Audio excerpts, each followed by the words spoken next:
мувофиқи талаботи хоҳишмандони кишварҳои иштирокчии мусобиқаи байналмилалии артиш 2016 22 намуди сабқатҳо дар шаҳру вилоятҳои Федератсияи Россия ва ду нави он дар ҷумҳурии Қазоқистон ташкил гардид. дар чорабинии имсола намояндагони низомии 19 давлати ҷаҳон ҳуқуқи иштирок карданро пайдо карданд, ки нисбат ба солҳои қаблӣ бештар дониста мешаванд. дар рӯзи баргузории даври дуюми мусобиқаи биатлони танкӣ низ дар пойгоҳи васеъи вилояти Москва аз субҳи барвақт барои тамошобинони мухлисон шароити мусоид фароҳам гардида буд. аз дидани мухлисони зиёд ва дигар хусусиятҳои хоси мавзеи муайяншуда маълум буд, ки назар ба дигар навъҳои мусобиқа биатлони танкӣ ҷолибтар аст. биатлони танкӣ яке аз намудҳои пурмасъулияттарин ва асосии мусобиқаи байналмилалии артиш 2016 ба ҳисоб меравад. хушбахтона аз ҷумҳурии Тоҷикистон 17 нафар низомиён дар ин намуди мусобиқа кишвари моро муаррифӣ карда истоданд, ки 90% онҳоро ҷавонон ташкил медиҳанд. Первый экипаж Республики Таджикистан.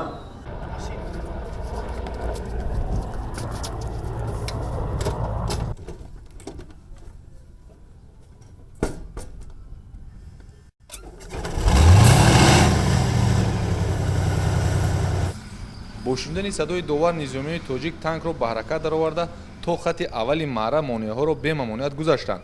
ҳолати оғози кори онҳо боиси таҳсини дастгириҳои низомиёни ҳамватани мо мегашт. дар иҷрои шарти дуюми мусобиқа, ки ҳамагӣ ба ҳадаф расондани 3 туб муайян шуда буд, мутахассисони ҷавони вазорати мудофиаи ҷумҳурии Тоҷикистон ба пуррагӣ аз ӯҳдаи он баромаданд.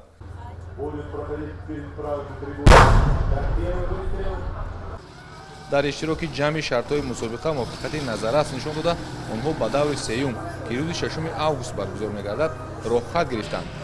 намояндагони низомии Федератсияи Россия, ҷумҳуриҳои Озарбойҷони Қирғизистон ва ҷумҳурии Сербия низ истеъдоду маҳорати худро бо кӯшиши тамом намоиш доданд. Ребята накануне провели хорошую подготовку, тренировались. На начале этапа показали хорошую выдержку, снайперские способности наводчика. Он поразил все мишени.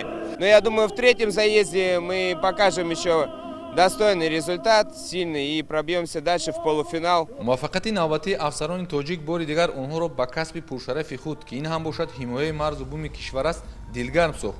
онҳо аз як тараф иштирок дар чунин мусобиқаҳои сатҳи баландро дар самти ҳамоҳангсозии саривақтии низомӣ муҳим шуморанд, аз ҷониби дигар мехоҳанд бо омӯзиши таҷрибаи бои ҷангӣ ва баландбардоштани донишу малака сифати кори худро беҳтар намоянд. мо дар инҷа пеш аз ҳама давлатҳои ба мо дӯстки Россия, Қазоқистон, Қирғизистон, Озарбойҷон, Армения давлатҳое ки ба мо дӯст ҳастанд, мо бо он вомӯхирем. ҳайати шахсии мо ки дар ин мусобиқаи умумиҷаҳонӣ ҷалб шудааст, бо тайёрӣ нағз омада ва кӯшиш мекунанд ва ягон ҷои нағзро ишғол намоянд. ҳамин тавр мусобиқаи байналмилалии артиш 2016 аз рӯи намудҳои гуногуни сабқат дар шаҳру ноҳияҳои Федератсияи Россия ва ҷумҳурии Қазоқистон то рӯзи 13 август идома меёбад. тибқи иттилои атташаи ҳарбии назди сафорати ҷумҳурии Тоҷикистон дар Федератсияи Россия Фаридун Раҷабов, даври чорumi мусобиқаи биатлони танкӣ рӯзи 6 даврҳои нимниҳоӣ ва ниҳоӣ бошанд, рӯзҳои 8, 9 ва 13 август ҷамъбаст хоҳанд гашт. ҷумҳурии Тоҷикистон агарчи дар соли гузашта миёни низомиёни 13 давлат ҷои 7-ро ишғол карда бошад ҳам, афсарони ҷавони тоҷик дар мусобиқаи имсола мехоҳанд аз ин ҳам муваффақияти хубтарро ба даст оранд. Абубакр Шарифӣ, Ҳабибуллои Хушбахт, вилояти Москва, ҷаҳоннамо.